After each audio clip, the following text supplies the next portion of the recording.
할렐루야. 오늘도 새벽에 만난 하나님 오신 여러분들을 우리 예수님의 이름으로 환영하고 축복합니다. 같이 기도하겠습니다. 하나님에게 은혜를 얻고 또 하나님에게 또 사랑을 받고 또 하나님의 인도하심을 구합니다.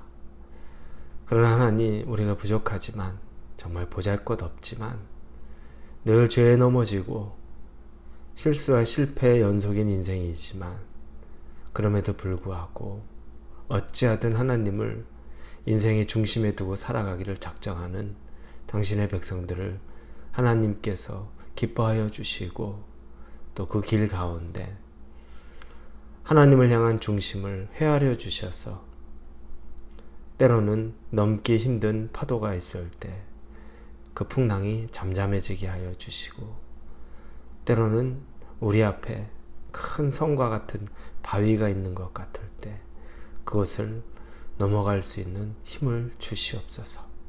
하나님의 함께 하심을 기뻐합니다. 예수님의 이름으로 기도합니다.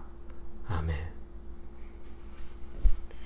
하나님이 우리에게 주시는 말씀은 창세기 13장 14절부터 18절까지의 말씀입니다. 우리 한 목소리로 같이 창세기 13장 14절부터 18절을 읽겠습니다. 롯이 아브라함을 떠난 후에 여호와께서 아브라함에게 이르시되 너는 눈을 들어 너 있는 곳에서 북쪽과 남쪽 그리고 동쪽과 서쪽을 바라보라. 보이는 땅을 내가 너와 내 자손에게 주리니 영원히 이르리라. 내가 내 자손이 땅의 티끌 같게 하리니 사람이 땅의 티끌을 능히 셀 수 있을진데 내 자손도 세리라. 너는 일어나 그 땅을 종과 횡으로 두루 다녀보라. 내가 그것을 내게 주리라. 이에 아브라함이 장막을 옮겨 헤브론에 있는 마물의 상수리 숲으로 이르러 거주하며 거기서 여호와를 위하여 제단을 쌓았더라. 아멘. 우리는 어제 아브라함의 조카인 롯이 이제 삼촌인 아브라함과 같이 살기에는 땅이 너무 부족한 상황에서 아브라함이 롯에게 선택지를 먼저 줍니다. 네가 좌하면 내가 우하고 네가 우하면 내가 좌하리라 라는 이야기를 하면서 롯이 보니까 요단 동편 소돔과 고모라 땅이라고 말하는 그쪽이 눈에 보기에 너무 좋습니다. 물도 많고 살기에 좋아 보여서 그 땅으로 떠나가는 모습을 우리는 어제 보았습니다. 이제 아브라함은 여전히 가나안에 남게 됩니다. 아브라함의 눈에도 당연히 그 요단 동쪽은 좋아 보였을 것입니다. 그리고 마음 한켠에 그런 생각이 들 수도 있었을 겁니다. 내가 그쪽으로 갔으면 어땠을까? 내가 갈 걸 그랬나? 그런 마음이 들 수 있었을 것입니다. 사람이라면 그런 생각 들 겁니다.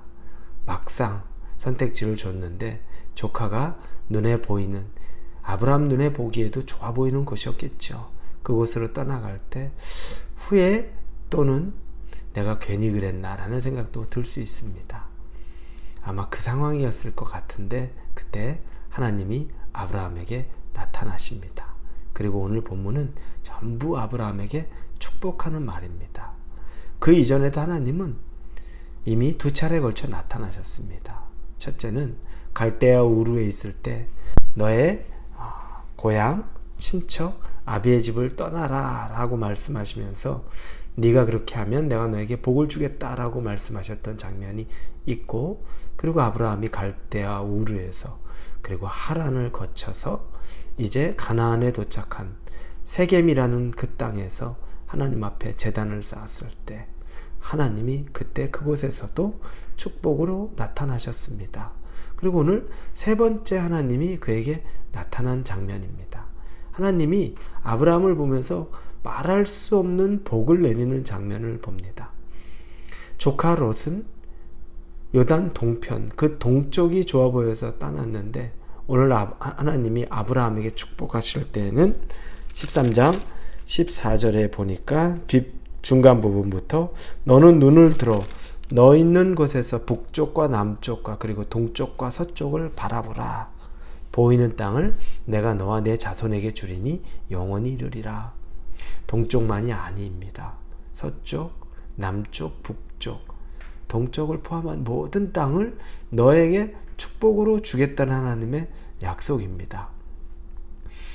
아브라함은 아쉬워했을 수는 있겠죠. 동쪽이 아쉬웠을 수는 있지만 그 동쪽이 문제가 아닌 겁니다. 하나님이 주시고자 한 것은 훨씬 더 많은 모든 전 지역을 주시겠다고 말씀을 하셨습니다. 아브라함이 결국에 가나안에 남게 된 것이었습니다. 그런데 하나님은 아브라함이 가나안에 있는 것이, 가나안 땅에 있는 것이 기쁜 것입니다. 그냥 가나안이라는 그 지역이 중요한 게 아니라 하나님과의 언약에 남아있는 아브라함이란 뜻입니다. 다른 것이 좋은 것이 있어 보여도 하나님의 언약에 여전히 남아있기를 원했던 아브라함의 모습이 하나님의 기쁨이 되는 겁니다. 여러분, 여러분의 삶에도 여러분이 여러 선택지를 가질 수도 있습니다. 우리에게 자유의지를 주십니다. 네가 선택해라. 그래서 우리가 내 눈에 보이기에 좋은 것을 선택할 때도 있고 내가 원하는 것을 선택할 수도 있는데 그 기준점은 여러분 다른 것이 아니라 하나님과 여러분의 마음이 합한 것, 하나님과 여러분의 언약이 있는 곳, 그것이 여러분의 선택지가 될 수 있는 훈련을 하십시오. 그러면 처음에는 그것은 아무것도 아닌 것 같고 동쪽을 내가 괜히 안 갔나라는 생각이 들 수 있을지 몰라도 그곳이야말로 하나님이 여러분과 언약으로 세워둔 곳이기 때문에 복의 통로가 될 수 있는 곳, 하나님이 마음껏 여러분에게 복을 줄 수 있는 곳이 될 수 있다는 겁니다. 이 맥락 14절부터 18절까지의 내용을 보면 하나님이 결국에는 아브라함을 보며 기쁨을 이기지 못한다는 느낌을 지울 수가 없습니다. 아브라함을 너무너무 기뻐한다는 거죠. 이 아브라함을 기뻐하는 것, 그것이 결국 우리가 하나님에게 은혜를 받고 하나님 안에서 누리는 복의 시작점입니다. 우리가 다른 곳으로, 좋아 보이는 곳으로 가도 하나님이 그걸 기뻐하지 않으면 무슨 소용이 있겠습니까? 그것이 소돔과 고모라일 뿐이고 그 당시에는 잠깐의 즐거움은 있지만 그것이 우리에게 무슨 의미가 있겠습니까? 하나님의 기쁨이 되는 것, 하나님의 마음과 여러분의 마음이 하나가 되는 것, 그것보다 중요한 것은 없습니다. 여러분, 늘 우리에게는 선택지가 열려 있고 신앙은 선택의 연속입니다. 하나님은 우리에게 그걸로 시험이라고 우리는 느낄 수 있지만 시험이라기보다는 하나님이 여러분을 사랑을 보고 싶은 그 당신의 마음일 수 있다는 겁니다. 그렇다고 실패했다고 거기서 넘어졌다고 해서 끝은 아닙니다. 그것 가운데 하나님이 또 다른 길을 내어주시기는 하지만 그러나 처음 주셨던 그 복을 얻는 건 분명히 아닙니다. 여러분의 선택의 과정, 때로는 하나님의 길을 따라가느라 여러분이 후회스러운 것 같은 것을 느꼈다고 해도 하나님이 그것을 원했던 길이라면 여러분 후회할 필요 없습니다. 하나님이 기뻐 받으셨으면 그것으로 충분합니다. 우리가 생각한 복이 아닐지라도 하나님이 기뻐하시는데 우리의 신앙생활의 궁극적인 목적이 무엇입니까? 여호와의 기쁨 되는 것 아닙니까? 하나님의 기쁨 되는 것 아닙니까? 하나님이 나를 기쁘게 받으셨다면 그거보다 중요한 것 없습니다. 여러분은 성공하신 것이고 여러분은 잘하신 것이고 여러분은 하나님의 기쁨이 되었던 것입니다. 늘 선택 가운데 하나님을 마음의 중심에서 선택할 수 있는 저와 여러분이 되기를 예수님 이름으로 축원합니다. 기도하겠습니다.